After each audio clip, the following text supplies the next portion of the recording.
You're listening to the Hour of the Time. I'm William Cooper. Well, folks, things are getting hot here. Apparently, we are ruffling someone's feathers. I'm not going to tell you what's going on, but I will tell you this. I'm sitting here with a 9mm pistol by my side, and we have taken steps to protect the family. Last night, I told you that the seeds are still open. $48 for listeners and $40 for CAJI members. And we also brought out two other offers.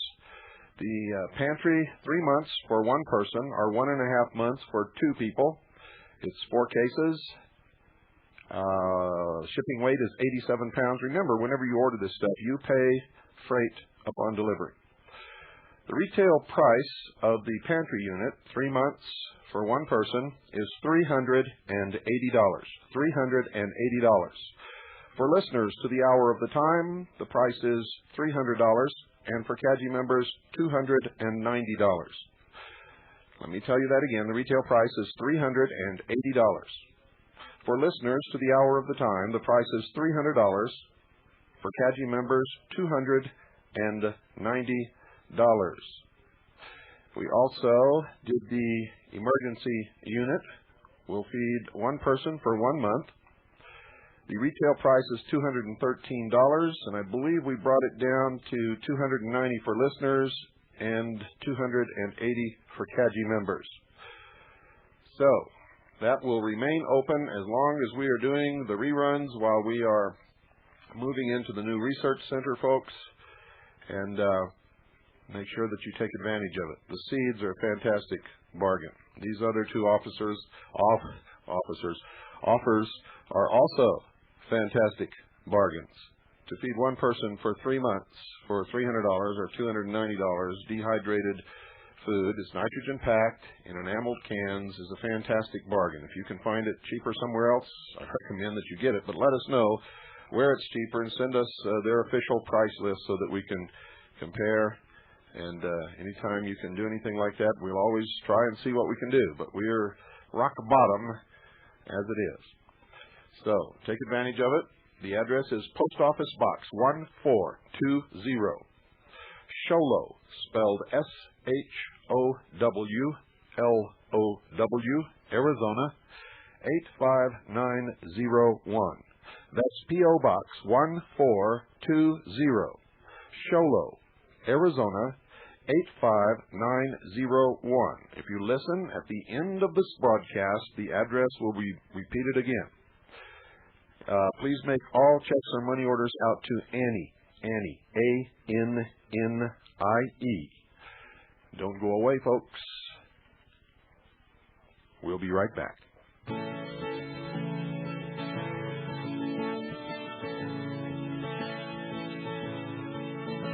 Oh, where have you been, my blue-eyed son? Oh, where have you been, my darling young one? I've stumbled on the side of 12 misty mountains. I've walked and I've crawled on 6 crooked highways. I've stepped in the middle of 7 sad forests. I've been out in front of a dozen dead oceans. I've been 10,000 miles in the mouth of a graveyard. And it's hard, it's hard, it's hard, it's hard, it's hard.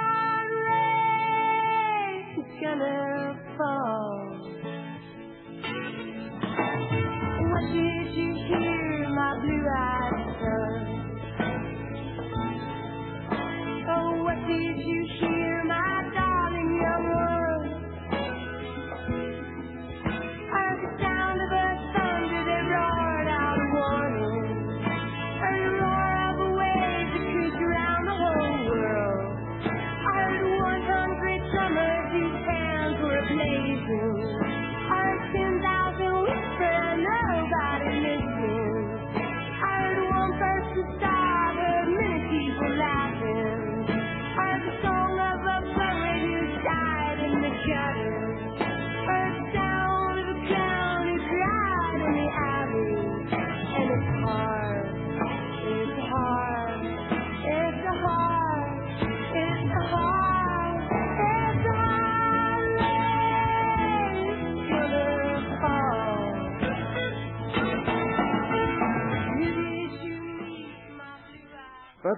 authorities are investigating Clinton's involvement in these loans. The April 3rd, 1986 Small Business Administration loan by Capital Management for $300,000 to Mrs. McDougal, routed to her company, Master Marketing. $110,000 of this money is believed to have been routed into Whitewater. The loan, of course, ladies and gentlemen, was never repaid.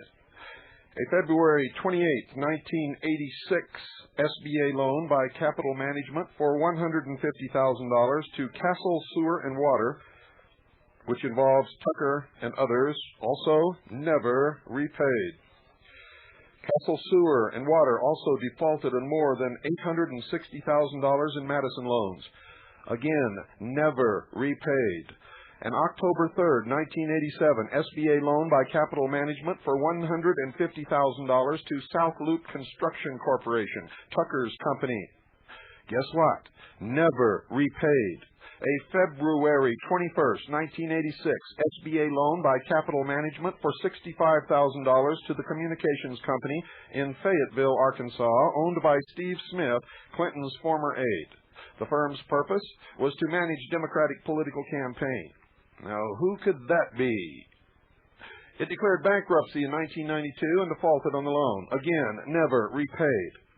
It was this same Mr. Smith who approved Kingston Bank's $30,000 loan to Hillary that the FDIC demanded the Clintons repay, and it was repaid, but with another loan.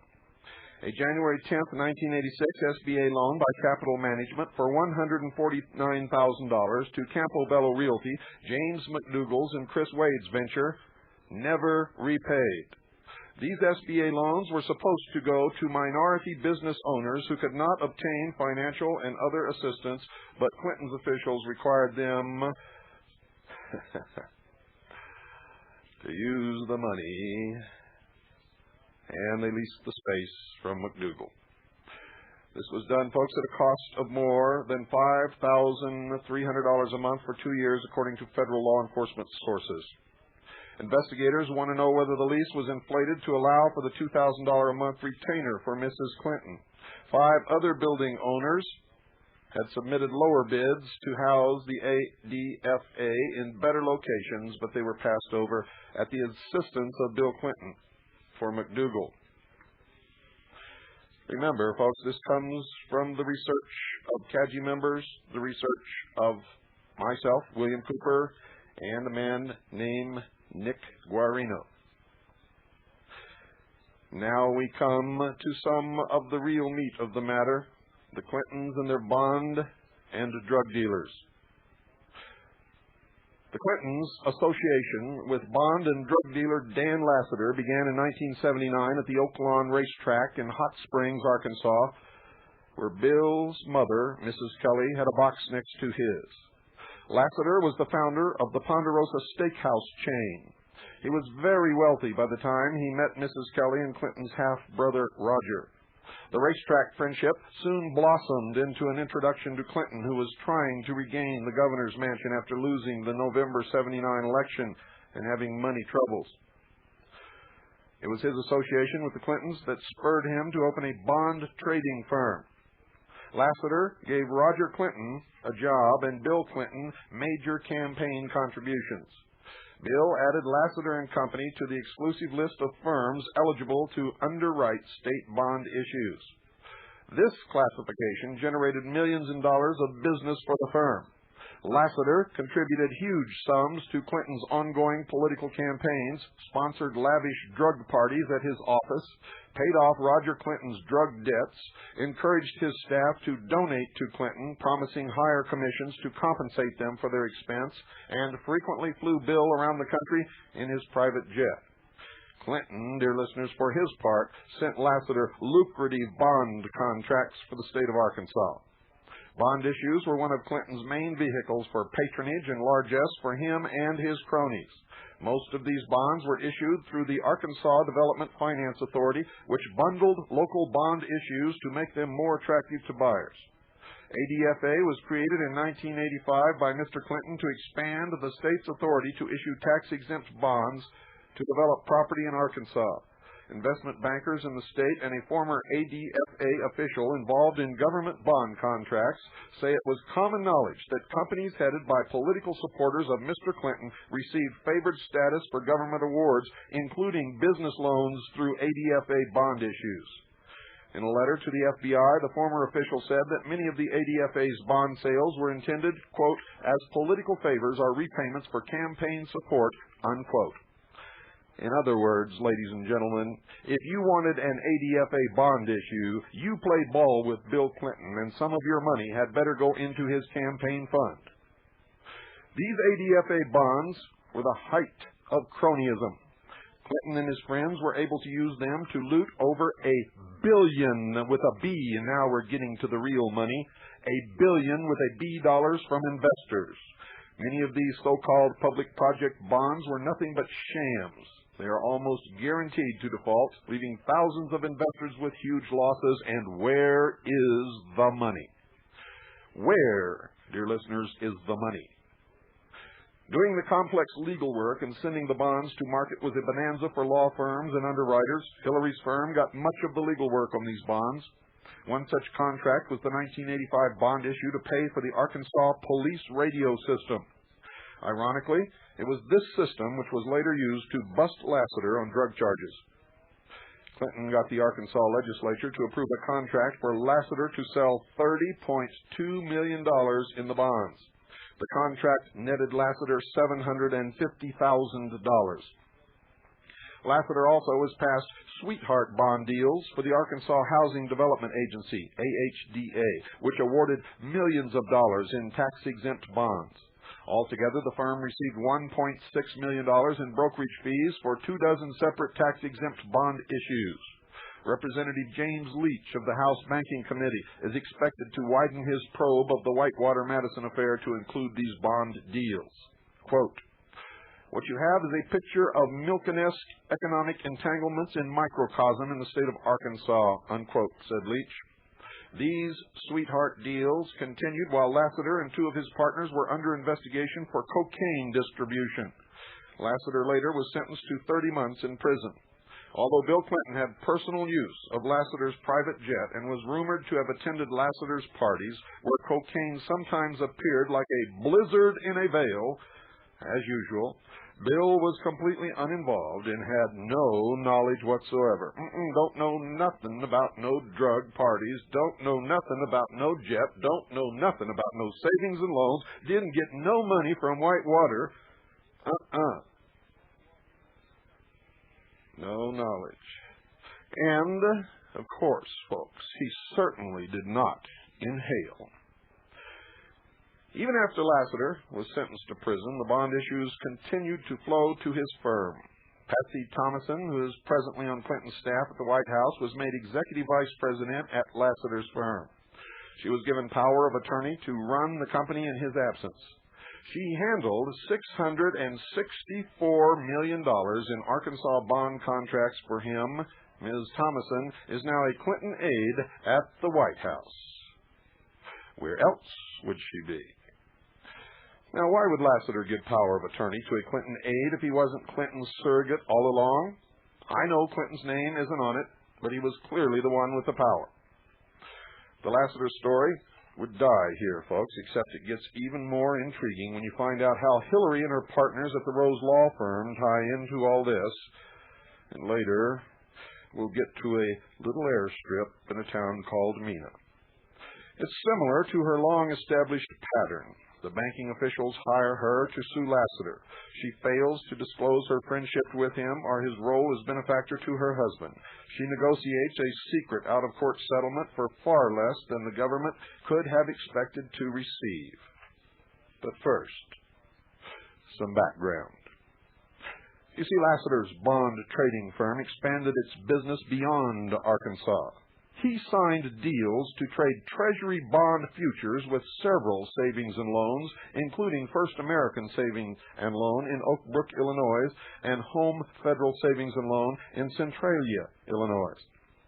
First American lost at least $361,572 in those T-bond futures trades.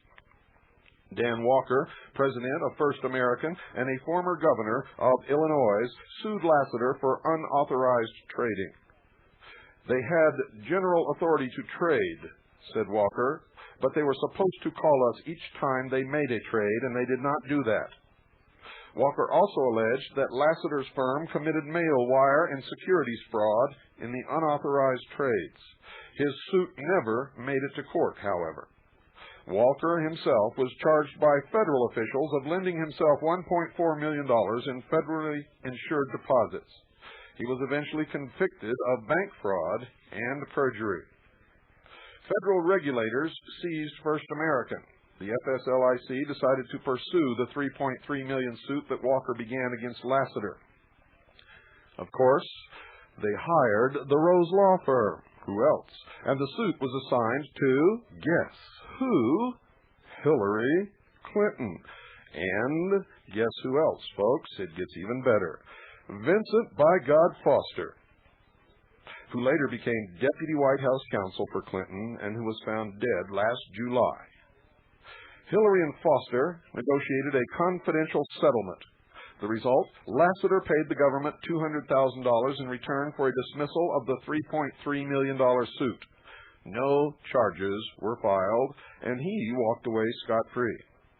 Now, it shouldn't take a professor of legal ethics to tell you that Hillary's role in this suit is sleazy. She should have immediately excused herself on grounds of conflict of interest, but as you saw in the previous two programs, she's not in the habit of doing that. Hillary's law firm was hired again by another savings and loan, Home Federal Savings and Loan, in another suit against Lassiter. This suit paralleled that of First American's. Home Federal was seeking a $4.6 million suit against Lassiter and Company, again for unauthorized trading. King Betts was the president of Home Federal. He said that he hired Hillary's firm because the cases were so similar. The government took over Home Federal soon afterward and continued the case. Meanwhile, Thomas Mars, one of the attorneys who had worked with Foster and Hillary in the first suit against Lassiter, left Hillary's firm. Months later, he started representing Lassiter against Home Federal, which was still represented by Hillary's firm. Are you dizzy yet? Don't worry, folks. It gets even better. This roller coaster ride is going to put your stomach right up in the top of your head, I guarantee it. Neither Mars nor Hillary's firm notified Home Federal about this glaring conflict of interest. Betts says he was also never told about Lassiter's ties to the Clintons. Foster, Hillary's partner, advised Betts to accept a $250,000 out-of-court settlement on the $4.6 million case, and they took it. So Hillary saved Lassiter's neck while representing the government against him, and after he had done time for dealing cocaine. Of course, Lassiter had paid off Roger Clinton's cocaine debt, had hired Roger Clinton, was Bill Clinton's protege in business, let him use his jet, brought him in to attend wild, orgasmic parties where the cocaine fell like rain. The final twist in this story takes place in November 1990. Lassiter had been sentenced to 30 months in prison, but after only 4 months in a halfway house and 2 months under house arrest, Governor Bill Clinton gave Lassiter a full pardon. Lassiter is now an executive at Phoenix Mortgage Company in Little Rock. And if you've got money in that company, you better get it out quick. Now, ladies and gentlemen, during this exact same time, the chief of Clinton's personal bodyguards was in charge of the CIA's importation of drugs into the United States of America in a small airstrip in Arkansas called Mena, Arkansas. Clinton denies any knowledge of this. However, when investigators brought this to the attention of the Justice Department, it could no longer be hidden. However, the results of that investigation have not ever been released to the public. But the drugs no longer flow into the United States at Mena, Arkansas. Ollie North knows all about it because the name of Mena, Arkansas came up several times in the Iran-Contra investigations, where they were trading, ladies and gentlemen, arms for drugs, flying the drugs into the United States, selling the drugs, taking the money to finance third world insurrections, illegal wars, and, of course, the destruction of the sovereignty of nations in order to bring about their one world totalitarian socialist government. Ollie North, in his testimony, said that they had even prepared a plan to suspend the Constitution of the United States of America, yet most of you have hailed Ollie North as a great hero. Clinton was obviously and without any doubt involved in the drugs flowing into Mena, Arkansas. There is even speculation, and some evidence has been introduced, that some drugs were manufactured in Arkansas in clandestine labs and distributed from there throughout the rest of the country. Now, I cannot believe that Clinton was nominated for President of the United States. Nick Guarino can't believe that Clinton was nominated for President of the United States. Anyone who has studied Bill Clinton for even 5 minutes is absolutely amazed that he was nominated for the President of the United States. And it's even more shocking that he won the election. Nick Guarino knew Bill Clinton. He knew Arkansas politics. He knew what Bill Clinton had been involved in. How could anyone so corrupt be elected to the presidency of the United States of America? With Clinton's very flawed moral, sexual, emotional, ethical, and business character, he should have been immediately disqualified. Never mind the fact that he clearly dodged the draft, and that has been demonstrated by letters which he wrote in his own handwriting and signed himself. There's no doubt about it. And at a time when Americans were forbidden to travel to the Soviet Union, Bill Clinton was in Moscow being given the red carpet VIP treatment and was given a tour of the Kremlin, met with high-ranking Soviet officials. There is no doubt, ladies and gentlemen, that he was being groomed to bring socialism to the United States of America. Was he a KGB agent, as many people claim? I say it doesn't matter, for at the highest levels, the KGB and the CIA are the same organization. And it shouldn't take too big of a brain to figure that out. The Cold War was a scam. London and Wall Street created the Soviet Union. And Chase Manhattan Bank has had a branch in the Kremlin for over 50 years, ladies and gentlemen.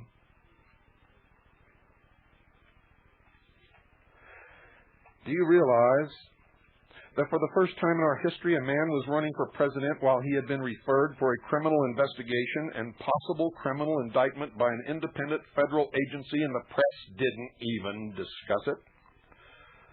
The fact that the Resolution Trust Corporation would send a criminal referral to the United States Attorney in Arkansas meant there was enough evidence to suggest Clinton had committed numerous federal crimes and would be convicted by a jury of his peers. The 21-page document prepared in the fall of 1992 targeted the Madison failure. It specifically named Bill, Hillary, and current Arkansas Governor Jim Guy Tucker, as well as McDougal and other Clinton cronies. It said they were principals and benefited from the activities of shell corporations created by McDougal. It also said that while there was not yet enough evidence to prove the Clintons and Tucker knew about suspected check-kiting and account overdrafts authorized by McDougal, they stood to benefit from such activities. Officials of two separate federal agencies, the RTC and the SBA, were recommending a criminal investigation of the activities of Clinton and his cronies. The RTC officials felt so strongly about this referral that they issued a second one after the first request had been squashed. This referral again named Clinton. The SBA and the RTC strongly recommend proceeding with it even today. The allegations of Clinton's criminal activities have been suppressed. The public has not been allowed to see the details of the criminal referrals. If Clinton were innocent, these documents could prove it. But Bill says the public is not entitled to see them. This from a president who promised an open and honest administration, but like all socialists, he is a liar. Clinton was nominated for president because of a freak situation, they think. Bush was so popular after Desert Storm that everyone, even the Democrats, thought his re-election was a shoo-in. Everyone except me and the listeners of this broadcast, because I told you who was going to be elected, a man that none of you knew anything about. Most of you never heard of him, William Clinton.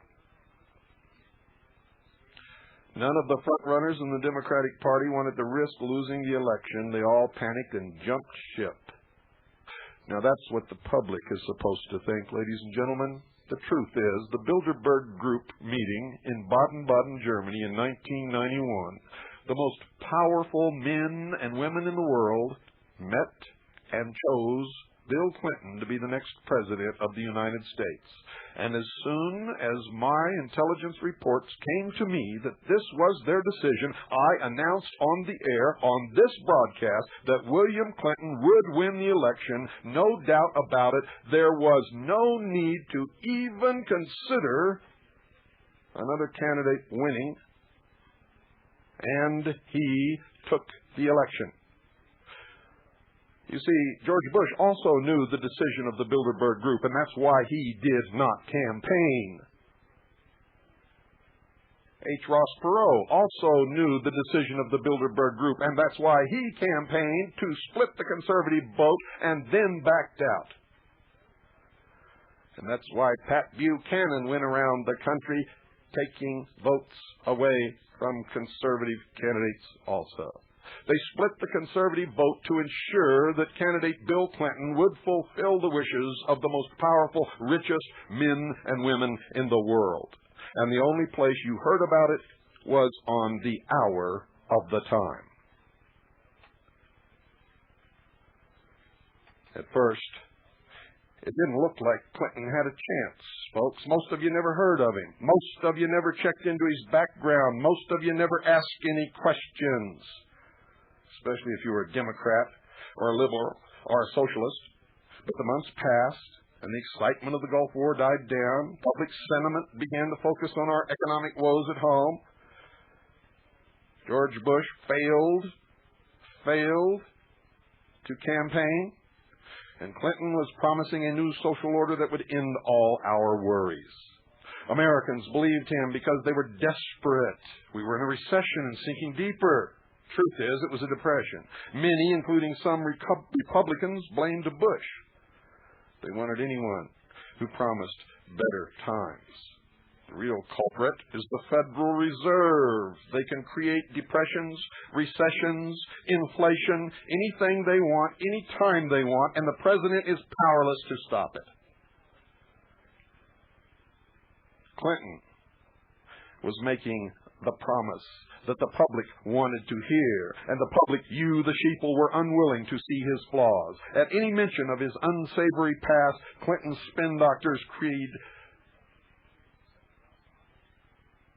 diversions and cried foul. And you, the sheeple, let him get away with it. Americans forgot something about elections. They're supposed to be smear campaigns. They're supposed to sling mud. If the candidates have dirty laundry, we should see it. It has to come out. And that's when it should come out. And that's the only way we can judge the candidate's most important quality, and that is character. If a man lies to his wife, he's going to lie to you. If he cheats on her every chance he gets, he'll cheat on you. If he steals from the constituents of his home state, he'll steal from you. If he can be bought for money, he has no principles. Instead of a question of whether he'll sell out his country, it's only a question of how much and when. And if a man is willing to do anything to get power, all can let it sink in. Over 28 people closely associated with Bill Clinton have died. Some have been murdered, some have been beaten to death, some have died supposedly of suicide, but they have died. The odds against that happening in such a short time are incalculable, impossible. Vincent Foster, found dead in a little-known Washington park. Supposedly committed suicide, but all of the clues point to the fact that he was murdered somewhere else and brought there, and that he was murdered execution style. And guess what? The homicide investigation was conducted by the park police, who know absolutely nothing about conducting homicide investigations, and that's why his body was deposited there. So no legitimate homicide investigation would be conducted because the park police had jurisdiction and no one else had jurisdiction and no one else was allowed to investigate. And you all bought it. You all bought it.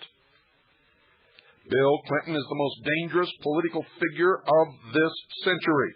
We have not seen so much corruption, immorality, and cynical contempt for his fellow man in a head of state since Stalin. And Stalin also was a Marxist, a socialist, a communist. And so is Bill Clinton, and so is his wife Hillary. They have been linked, not by me, folks, although in our follow-up investigation we found that the links are true, but by the Federal Bureau of Investigation. They have been linked to Marxist terrorist groups.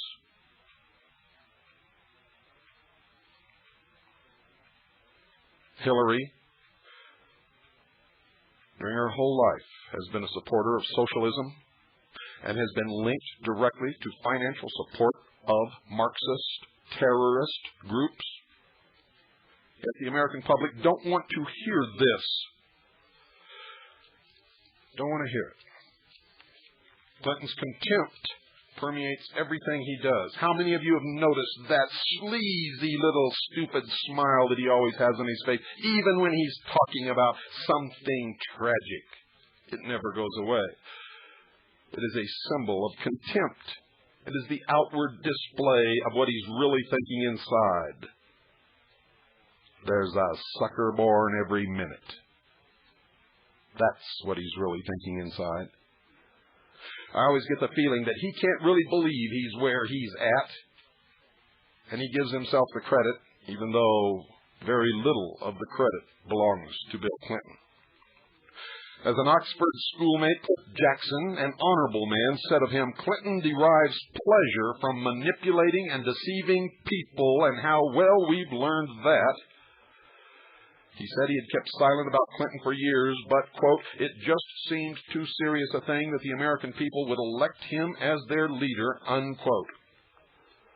This is the stuff dictators are made out of. Bill Clinton believes the greatest lie of all, that the end justifies the means. And isn't that what those who call themselves the Illuminati believe? Fraud, deception, obstruction of justice, possibly even conspiracy to murder, maybe even murder itself, all to win the presidency. He has put himself above the law. With the investigations pending in the RTC and SBA and a criminal referral waiting to be acted on in Arkansas, Clinton should have been exposed and deposed of easily. But his spin doctors, professional liars, were brilliant. They were able to keep the American people and the Republican Party from learning crucial facts about Clinton that they had a right to know. And Bush's campaign people must have been asleep at the wheel, you think? No, not at all. Bush was not supposed to win, and so he didn't. Bush is a team player, if you haven't figured that out. Now, these facts, folks, if known, would surely have cost Clinton the election.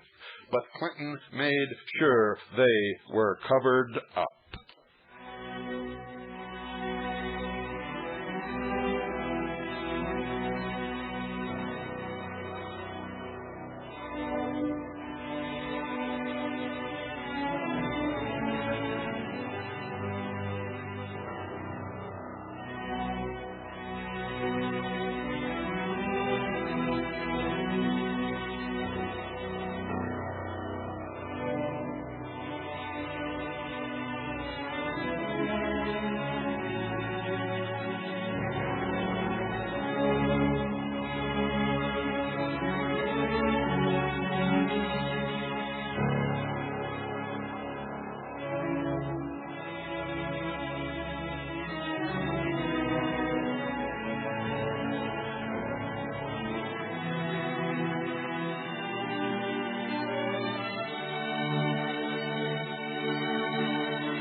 Ladies and gentlemen, the Hour of the Time is brought to you by Swiss America Trading. They specialize in providing non-reportable, non-confiscatable hard assets that can be used to protect your wealth, what you've worked for all your life and accumulated, what protects your family against economic instability or collapse.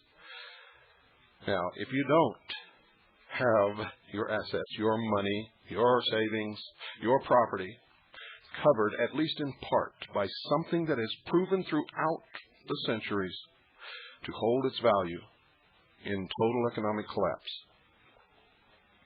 then you are doing your loved ones and yourself a great disservice. I want you to call our sponsors tonight. I don't care if you patronize them or someone else. I hope that if you derive real worth from the Hour of the Time, that you would show your loyalty by patronizing our sponsor. However, if you choose to go somewhere else, the important thing is that you do it. But call them tonight. Call Swiss America Trading, mention my name, William Cooper, and ask for the free newsletters and written material that you need to see. You need to read this material. You're entitled to it as a listener to the Hour of the Time. Make sure that you investigate the means that they have available that you can protect your assets, because, folks, we're headed for a great fall.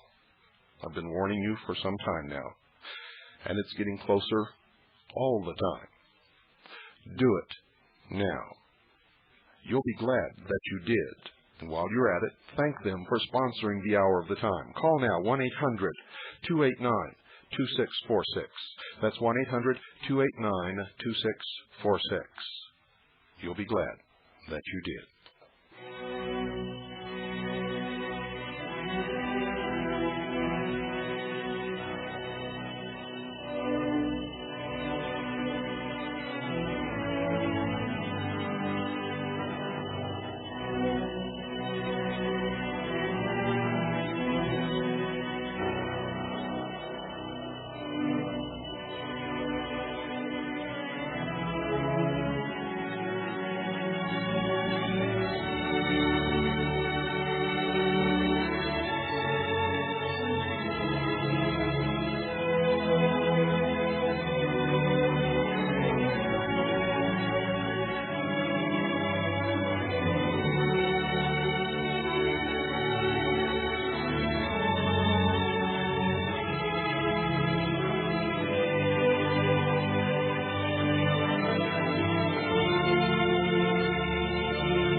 The RTC's criminal referral that mentioned Bill and Hillary was sent to Charles Banks, United States Attorney in Little Rock, on October 7, 1992, less than a month before the election.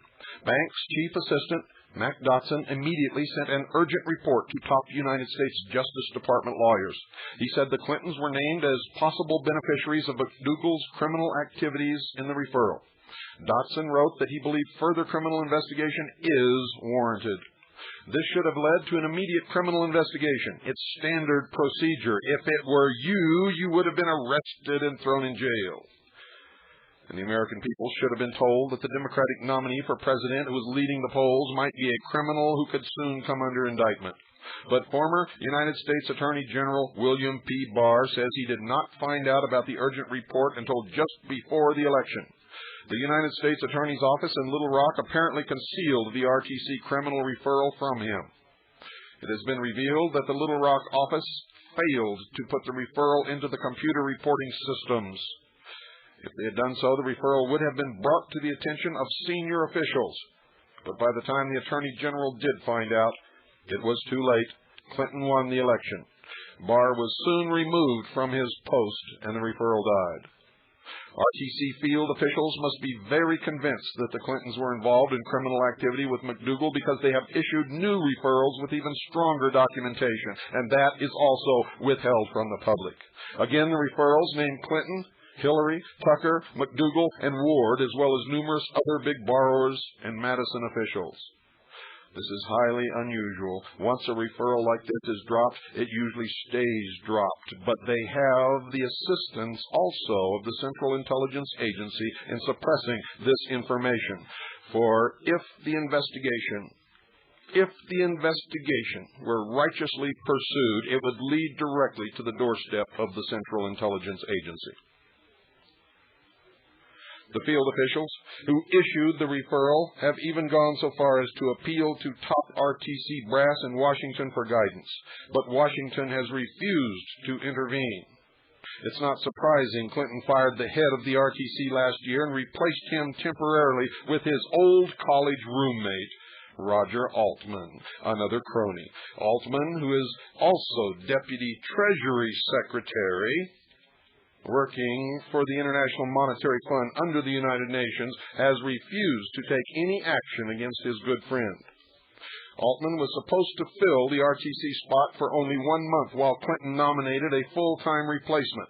Congress had already stated that they would not approve Altman for the permanent post because of his obvious conflicts of interest.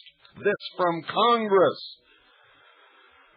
But a year later, with the criminal allegations still unanswered, uninvestigated, and languishing, no permanent RTC chief has been named yet. And I venture to tell you that none will be. Clinton has filled Washington with his loyal cronies, and they are all protecting him. At the Treasury Department, he has Janet Reno, who cooperated in suppressing Whitewater documents and refused for months to conduct an investigation into Whitewater. At the RTC, he has his old college buddy, Roger Altman. At the FBI, he has Louis Frisch, who was handpicked by White House counsel Bernard Nussbaum.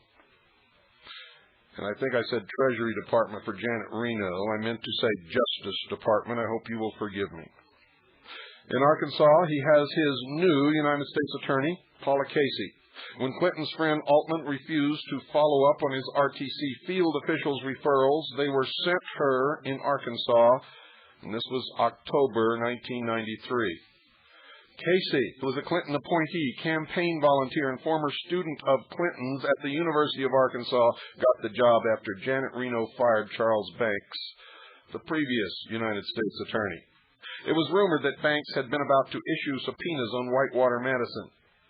Casey, Clinton's hand-picked choice, refused to act on the criminal referral. Socialists are liars, deceivers, and if they remain in power, they will strip us of all of our liberties. You watch.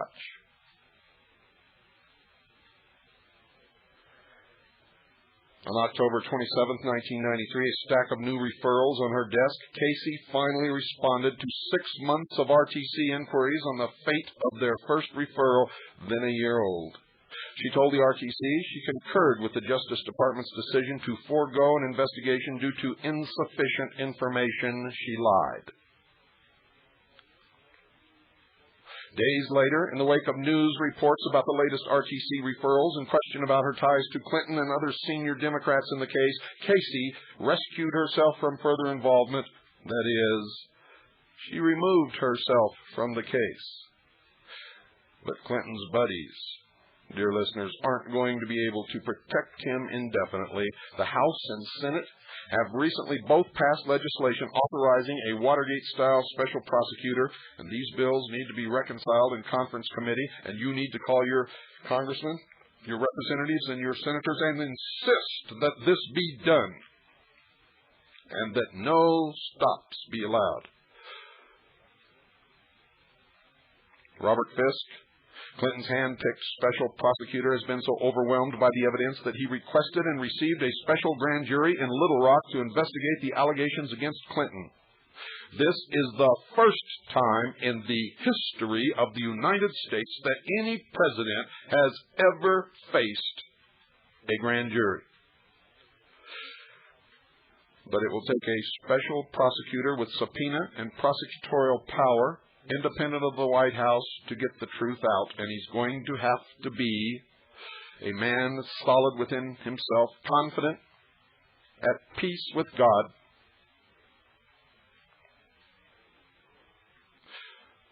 for he will be intimidated. He will know about the 28 dead bodies littered about Bill Clinton. It will take a very special person to be able to deal with the fear that will come with this job. It's going to happen. Clinton is going to be the first president to go straight from the White House to jail. The presidency will come down. A key player in the sordid affairs of Whitewater and Bill Clinton's rise to power is Vincent Foster.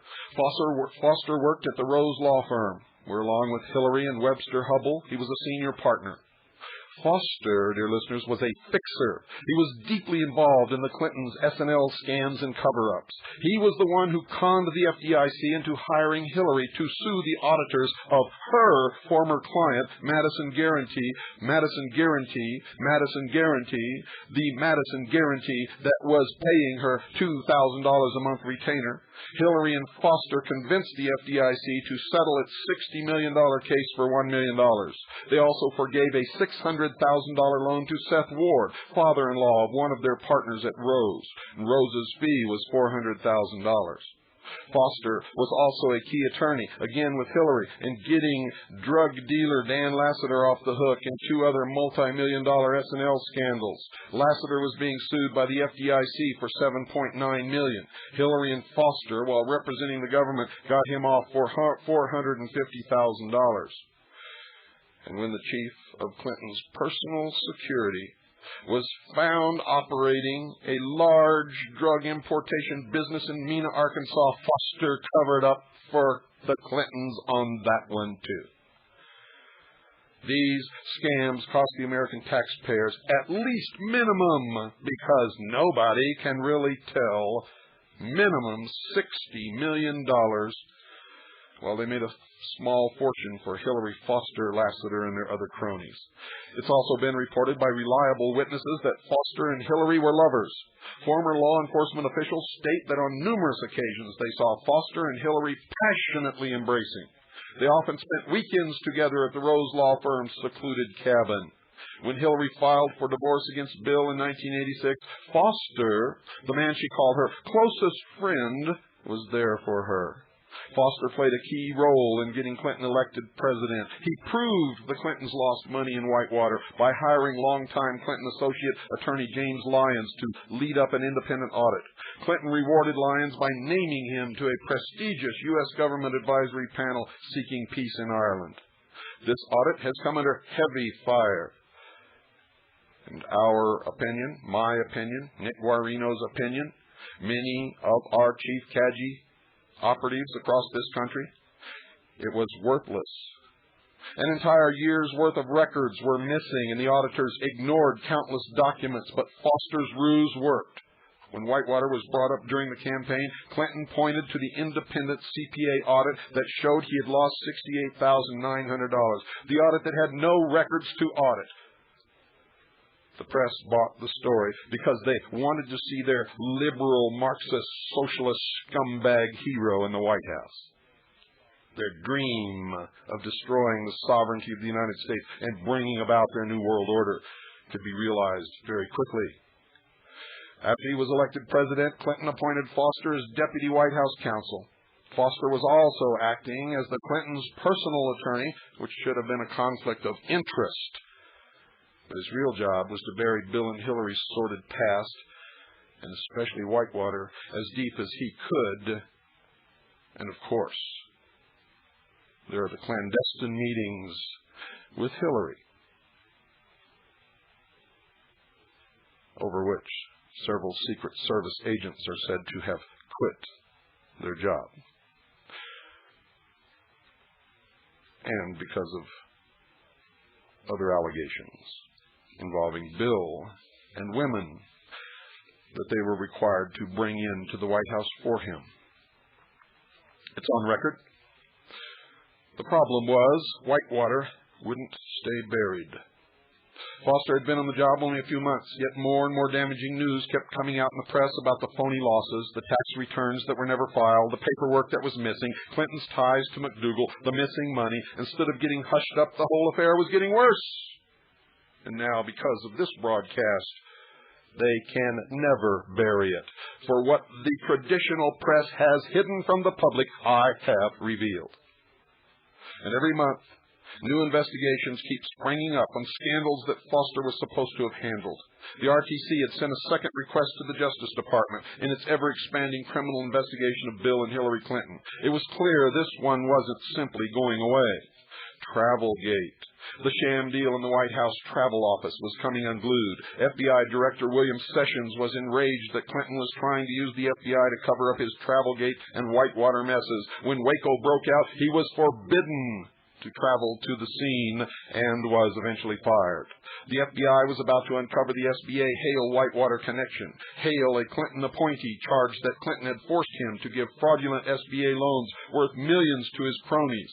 The last straw came when Sessions issued a subpoena for Hale's documents, including papers related to Whitewater. That same day, Clinton fired Sessions.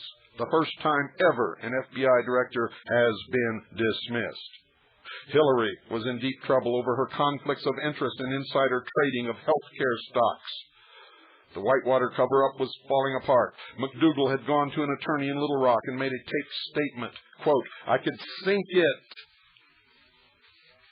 Rumors came to him that the Washington Times was going to publish an expose of his sordid past. And McDougal had said, "I could sink it quicker than they could lie about it, if I could get in a position so I wouldn't have my head beaten off, and Bill knows that," unquote. Another scandal, the illegal search of confidential State Department documents by Clinton officials, was about to explode. Clinton desperately needed ammunition to blackmail his political enemies as the Whitewater scandal unfolded. The State Department Office of Investigation was demanding criminal action be taken against Clinton aides for these crimes.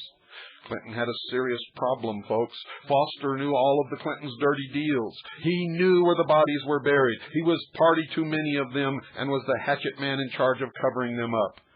Other than Hillary, Foster was the only person alive who knew the intimate details. And if what he knew ever came out, Clinton would get impeached. And it was coming out. Foster was showing signs of cracking. He knew he might be the next one targeted in the criminal indictments, and he told his brother-in-law, former Arkansas Congressman Burl Anthony, that he was very worried that Congress was about to launch a probe into his affairs. Foster even retained his own personal lawyer. He wrote, quote, "No one will believe the Clintons are innocent," unquote. Foster had become a danger to the president. He knew too much. He could not be allowed to live. And while we cannot prove what I am going to tell you next, these events are pieced together from circumstantial evidence that we have accumulated. On July 20th, 1993, Foster's worst nightmare came true. A shocking phone call told him the FBI was about to issue subpoenas for David Hale. Foster knew Hale would crack and lead them to Tucker, Smith, Madison Marketing, Castle Grande, and Whitewater. He immediately rose from his desk and had an emergency meeting with Bill Clinton. He told Clinton the SBA affair was about to be blown wide open. It wouldn't take long for them to piece together the looting of Madison. The president was going down. Foster wanted to resign. Foster wanted, folks, to resign. Clinton had a plan of his own. He told Foster to calm down, that they could handle it just as they always had. He told him to set up a meeting on Whitewater outside the White House for later that day. When Foster arrived, his assassins were waiting. They shot him in the head, drove his body to Fort Marcy, where they carefully staged Foster's suicide. And here's how they covered up the murder. First, they had to make sure none of Foster's incriminating papers were found, so contrary to standard police procedure, Foster's office was not immediately sealed. Instead, Chief White House Counsel Bernard Nussbaum, along with Hillary's Chief of Staff Margaret Williams and Clinton aide Patsy Thomason, the one who ran Dan Lassiter's bond company while he was in the halfway house, entered the office just hours after Foster was found. His body wasn't even cold, folks.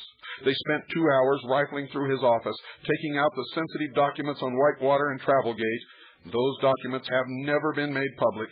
And next, they had to make sure no credible law enforcement agency would investigate Foster's death, and especially not the FBI, so they dumped the body in a public park, and Clinton's Justice Department assigned the case to the Keystone Cops of the Park Police. The Park Police are normally in charge of crowd control. In the politically charged death of a key government official, they don't know what to do, and this was proved by the incredible way they bungled the investigation. Other than the autopsy, no sophisticated investigation was done until much later. Though it's standard procedure to make the autopsy public 6 months later, that still has not happened. Good night. God bless you all, and may God save this republic.